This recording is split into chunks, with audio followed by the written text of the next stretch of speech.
প্রথমত ব্যাপার হলো যে হালাল রুজিগুলোকে খোঁজ করতে হয়। উম, আমার কাছে যখন লোকজন জিজ্ঞেস করে যে তুমি লন্ডনে গেছো, একটা বাড়ি বানাতে পারলে না, তো কেন গেছো ওখানে? এখন লন্ডনে গেছি তো লেখাপড়া করানো, লেখাপড়া করা, দাওয়াতে কাজ করা, দিনের জন্য কাজ করা, এই জন্য গেছি। তো এটা কোনো কথা হলো? তো তখন ওদের বলি যে পৃথিবীতে হালাল ইনকাম ইসলামী দেশগুলোতে কি পরিমাণ আছে, তোর হলো খুবই কম। তাহলে অন ইসলামিক দেশে হালালের তুমি কতটুকু পাবা? তো বিষয়টা হলো এরকম যে হালাল হারাম মিক্স আপ করা, ইনকামকারী সংস্থাতে চাকরি করা নিশ্চিতভাবে উত্তম রিজিকের জায়গা নয়। উত্তম রিজিকের জায়গা না। উত্তম রিজিকের জায়গা হলো ওই সমস্ত জায়গায় কাজ করা যেখানে কোনো অ্যাম্বিগুইটি নাই, হালাল হওয়ার ব্যাপারে কোনো অ্যাম্বিগুইটি নাই। সে সমস্ত জায়গায় করা হলো উত্তম রিজিকের জায়গা। দ্বিতীয়ত হলো যে এমন কিছু রিজিকের জায়গা আছে যেখানে মিক্স আপ হয়েছে, মিক্স আপ আছে। সেই মিক্স আপ জায়গাতে আপনার প্রেজেন্স, আপনার জবটা যদি এমন নিশ্চয়তা পাওয়া যায় যে আমি হালালের জায়গায় থাকবো, তাহলে সেটাও উত্তম, দ্বিতীয় উত্তম জায়গা। উত্তমের টপ আগেরটা, আর হলো সেকেন্ড টপ। সেকেন্ড টপ এই জায়গাতেও জব করা কোনো সমস্যা নেই, এবং করা তো মানে ভালোই আছে, কোনো ঝামেলা হবে না। কারণ আপনি যে কাজটা করতেছেন সেটা হালালকে প্রমোট করছেন, হালালের জায়গাতেই আছেন।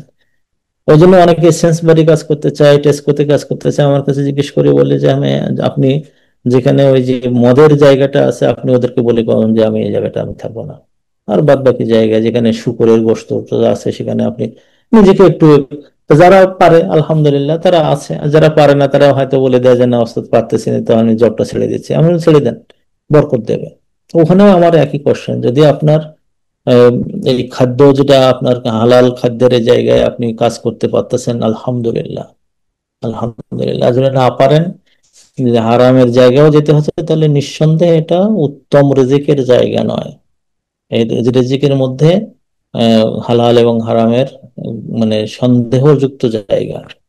তো আপনার এই ক্ষেত্রে কাজ হলো যে যদি ইল্লা মানে মানে তোররা গয়রা বাগিন ওয়ালা আদিন, আল্লাহ তাআলা হারামের যে জায়গাগুলো বলে দেওয়ার পরে বলছেন, তবে যদি এমন কোনো ব্যক্তি হয়ে যায় এমন যে তার এই জব না করলে খাইতে পারবে না, ইত্তরারি হালাতে গেছে। আর ইত্তরারি হালাত বোঝায় এমন অবস্থা যে অবস্থায় তার বেঁচে থাকা সম্ভব না, বেঁচে থাকা সম্ভব হচ্ছে না, আর বেঁচে থাকাটাই সমস্যা হচ্ছে, এইরকম ব্যক্তি জরুরি হালাত বলা হয়, যে যার যেটা না হলে বেঁচে থাকা যায় কিন্তু কষ্ট হয়, এটাকে হাজাত বলা হয়।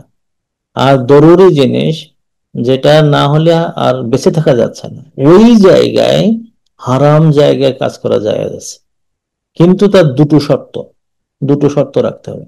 গয়রা বাগিন, সে নিজের থেকে এটা মানে বিদ্রোহ করে না আল্লাহর সাথে, না আমি উম, করবোই ওটা, আমি আর কিছু দেখবো না, এটি পাইছি পাইছি, এমনিতে জব তো সহজ, ব্যাংকের জব সহজ পেয়েছে, তাও আমি অল ব্যাংকে চাকরি পাইছি, হ্যাঁ করবো না কেন? ও হুজুর কয় কবে, এটা বিরাট একটা জব না, ইউকের ব্যাংক অফ ব্রিটেনে জব পাইছে, আর ওখানে হুজুরের কাছে শোনা লাগবে নাকি? এটা বাঘিন, বিদ্রোহ। এটা কোনো খোঁজ টোজ করা নেই, এমনি ওখানে ঢুকে যে চিৎকার করতে থাকে আমি ভালো কাজ করতেছি, এটা বাইরে বাঘ। খুব আগ্রহী হয়ে মানে হারাম জায়গায় কাজ করা, এটা জায়েজ নাই।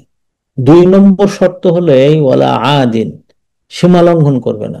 সে গরিব ছিল, তার খাওয়া জুটতেছে না, তার খেতে পারতেছে না, তার না খেয়ে মরতেছে, তো যতক্ষণ পর্যন্ত ওই অবস্থাটা তার থাকবে ততক্ষণ পর্যন্ত ওই জায়গায় চাকরি করা যায় আছে, ওই অবস্থা থেকে উত্তরণ হওয়ার পরে ওই চাকরি করতে পারবে না।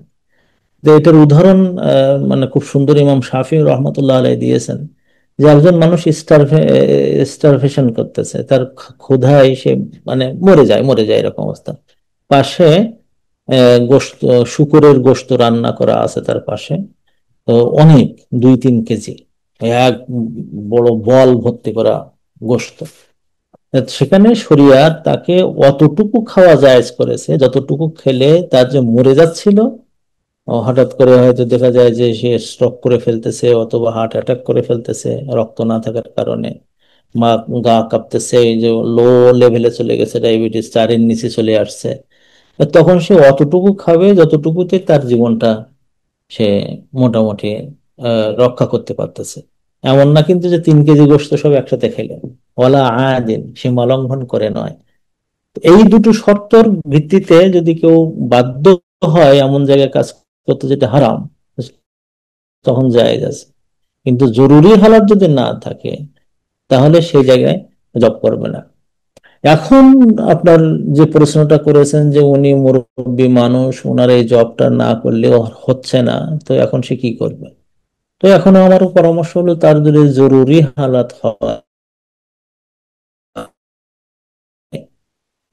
আল্লাহ তাআলার সাজা যে না, এটা ছাড়া তার কোনো উপায় নাই, সংসার চলতেছে না, খাওয়া দাওয়া হচ্ছে না, তাহলে সে ততদিন পর্যন্ত করবে যতদিন অন্য একটা জব না পাচ্ছে। আমার জানা মতে, আমার এই ইউকে তে আসছে আজকে প্রায় 25 বছর হতে যাচ্ছে, 23 বছর।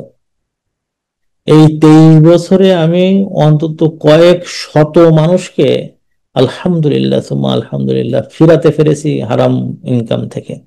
এবং তারা সবাই এই কথা বলেছে যে আগের আগের যে ইনকাম ছিল এখনকার ইনকামের চেয়ে অন্তত 10 গুণ বেশি।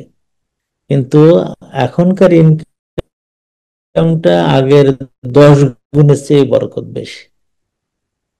এখন টাকা কমে গেছে, কিন্তু আল্লাহ তাআলা দেখা গেল কি, আমি আমার জীবনে দেখছি যে আমার 2-3 জায়গায় টাকা দিতে হতো, এখন আল্লাহ আমার অল্প টাকা দিয়েছে, এখন আগের মতন আমি অত জায়গায় দিতে পারি না, কিন্তু হঠাৎ করে আল্লাহ কি করে দিয়েছেন যে আমার এই টাকায় আমার এমন একটা অবস্থা করে দিয়েছেন যে ওই 3 জায়গায় আর টাকা দেওয়া লাগে না। বলেই দেয় যে না আব্দুল সালাম, তোমার আর টাকা দেওয়া দরকার নেই, আল্লাহ তাআলা আমাদের বরকত, ওইটা হলো বরকত। কিন্তু তা না হলে দেখা যায় সারাটা জীবন কুকুরের মতন জীব বের হয়ে থাকে, এই ইনকাম করতেছি হারামের মধ্যে, যে ওই কুকুরের মতন জীব বেরিয়ে থাকে, যে অভাব যাচ্ছে না, কোনোভাবেই অভাব যাচ্ছে না। তো বারাকার জায়গাটা হলো এমন। তো এই জন্য আপনি ওনাদেরকে একটু বুঝাবেন বিষয়টা এইরকম। বারাকা হলো মেন জিনিস। আর ইনকাম করতে করতে দেখা গেলো বিশাল বড় লোক হয়ে গেছে বটে, কিন্তু শান্তি নাই। আমাদের একজনকে আমি জানি, দুটো বাড়ির মালিক হয়েছে, দুটো বাড়ির মালিক যেদিন পূর্ণাঙ্গ হয়েছে সেদিন থেকে অশান্তি শুরু হয়ে গেছে। তো বাড়ি শান্তির এ না।